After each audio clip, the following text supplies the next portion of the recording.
Hello, my name is Danielle Menard, and I am a current MBA student at Utica College, and I will be doing my capstone project on the root cause for post-summary corrections at A. and Deringer, Inc.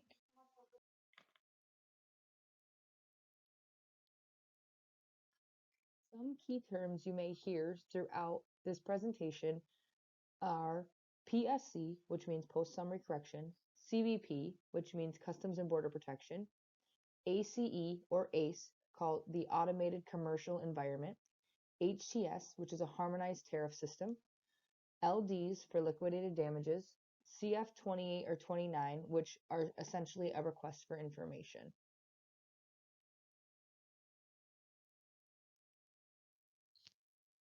Project is aimed to focus on the reason behind why A.N. Deringer is filing post-summary corrections and how we may help to improve or decrease the amount being filed with Customs and Border Protection. To start, an entry summary is processed. This information from the paperwork is either faxed or emailed and put into the system called BlueJay by a data processor that submits the information given by the customer over to CBP via the ACE Automated Commercial Environment System. Once the commodity on the entry summary crosses the border, mostly Canada to US, they then have 10 federal business days for the entry summary to be finalized, with CBP and duties to be paid if required. Once the 10 days has passed, the entry cannot be adjusted and the original submission is finalized with customs. If there are corrections to be made to the originally entry summary, a PSC will be filed if it has been after the submitted date to CBP. The research request will include for post-summary corrections and who requested the PSC to be filed and whose error it was to hopefully come up with an improvement to the original entry summary process to lower the amount of PSCs to be filed.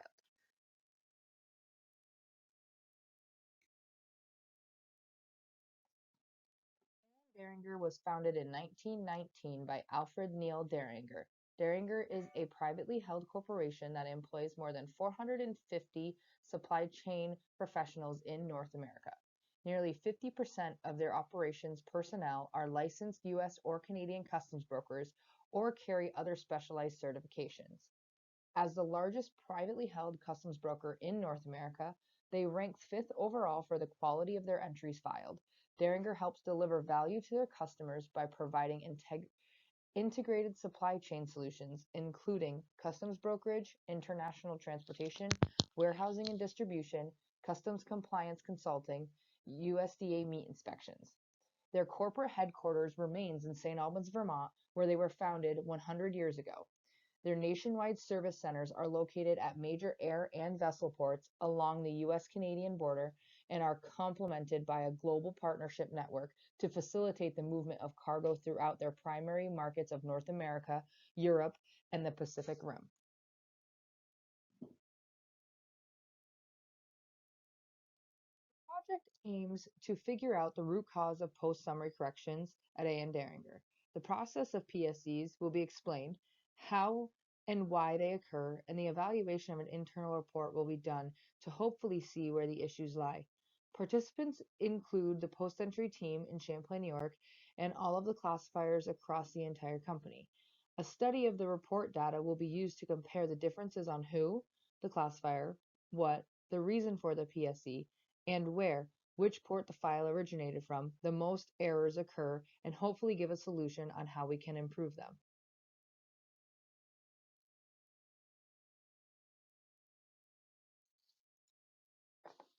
There are a few sources out there about how to process entries with customs, which is the first step in leading to post-summary corrections. Explanations will come from prior experience and internal training at A. and Deringer.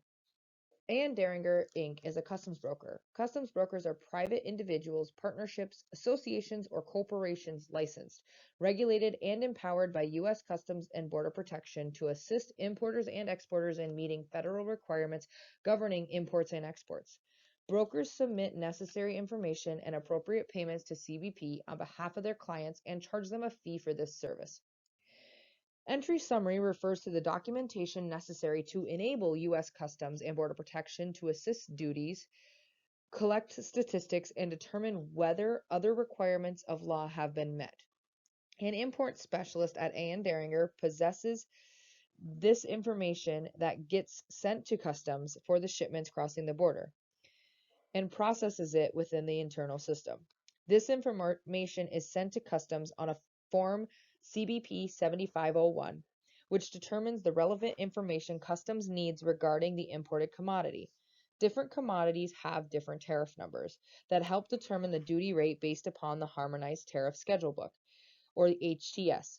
The HTS of the United States sets out the tariff rates and statistical categories for all merchandise imported into the United States.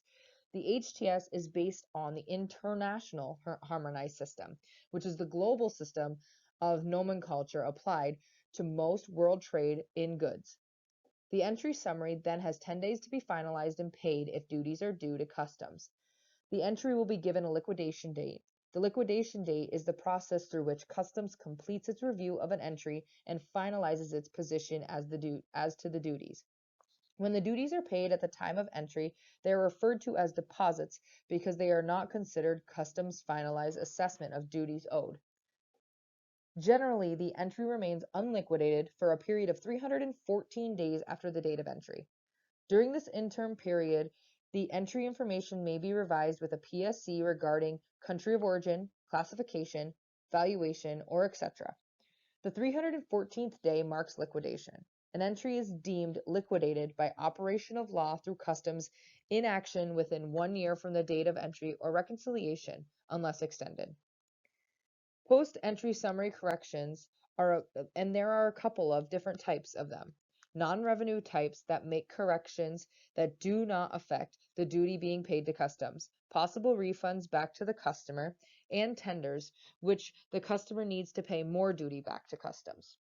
A post-entry summary correction allows the company to electronically correct the original file summary data. A PSC is essentially a new entry summary and will not be processed until it is fully paid, if required. There are also stipulations on the type of entry that you can submit a PSC on. These include the entry that must be in accepted status, the entry cannot be liquidated, and the entry must be paid to CBP. Both revenue and non-revenue changes may be reported through the PSC system, and revenue changes are the ones that affect the amount of duties, taxes, and/or fees applicable to an entry of merchandise. Non-revenue changes are those that pertain to information that must be provided in the entry summary. Post-entry processors are required to transmit a code for the reasons that they are requesting the changes and a description of the changes that were being made. Post-entry summary corrections are not rare. They will always be around as we are human and humans make mistakes.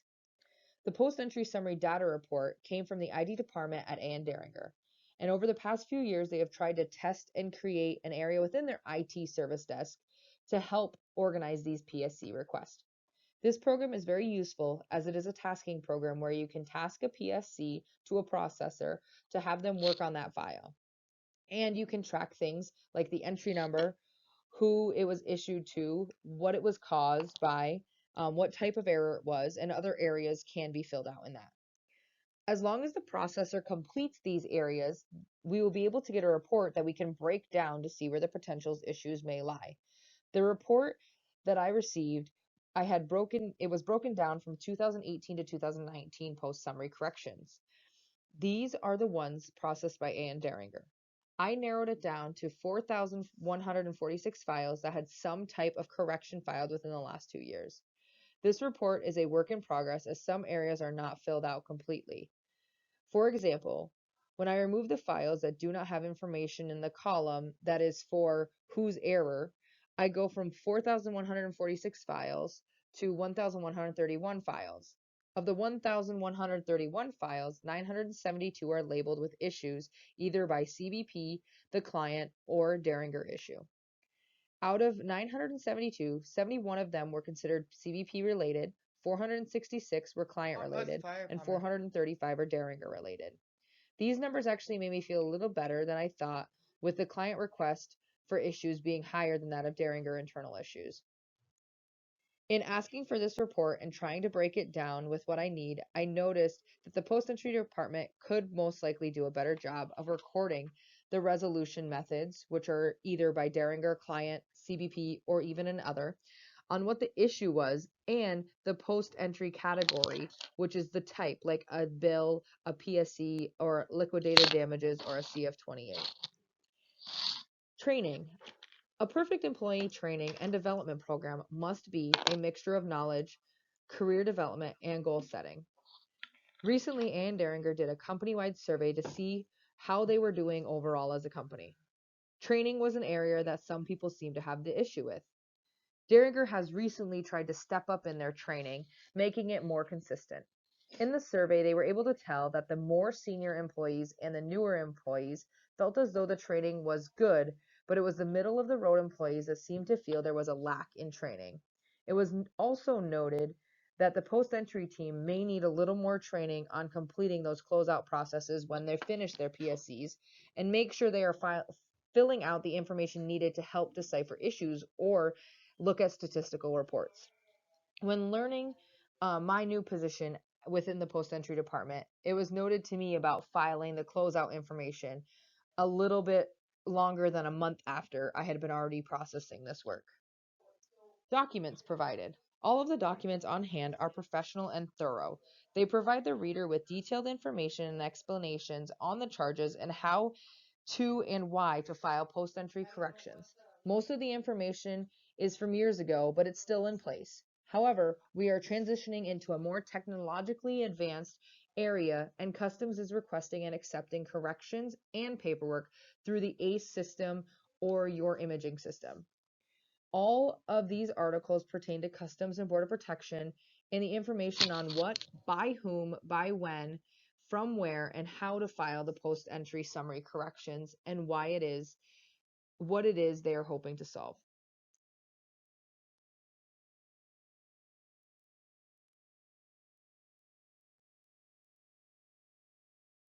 In some of the research, what we are going to use are things like the IT department report from the service desk, which is the application that is used to track the PSCs being tasked to the post entry department.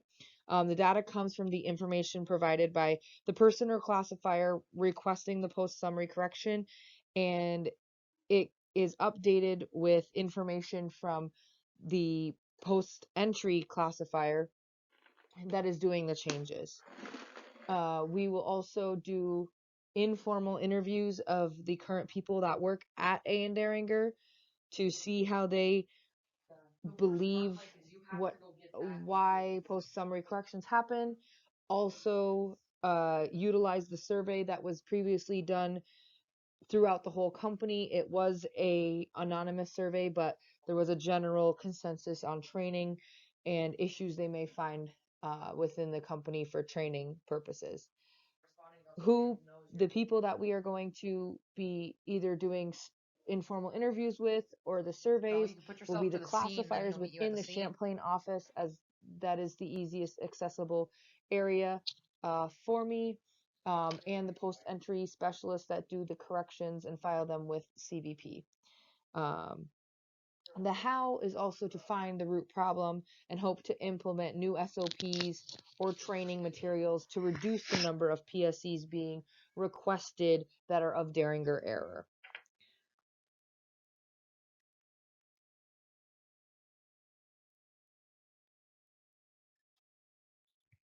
The impact that I believe this project will have on A. Derringer is for them to recognize where the underlying issues are before filing a PSC comes to the post-entry department, and hoping that we can implement some different types of training that'll help resolve any of these issues.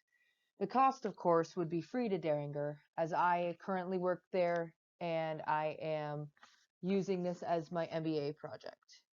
Um, I don't think there will be much cost in implementing a new training program, as they will probably ask me to utilize the information I have pulled and put that into some type of training program for their new entry processors. Some cost savings they could see is with less post-entry summary corrections being filed. I know it's not the right word, but they may be able to not have as large of a post-entry department. Also, they can streamline some of these and not have to worry about touching files multiple times, where they can key it without a complete information and then have to add more information and then may have to correct it because they didn't get enough information before the finalization date with customs.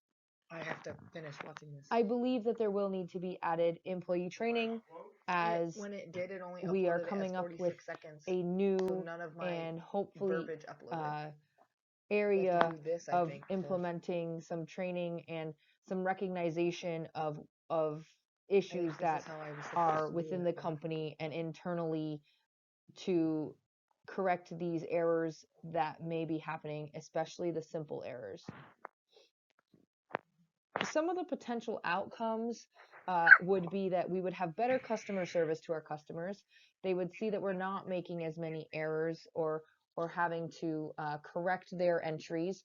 If we correct their entries or we correct any type of entries, even if they're customer errors with customs, they have a better chance of getting a CF28 or 29, which is, as stated before, a request for information.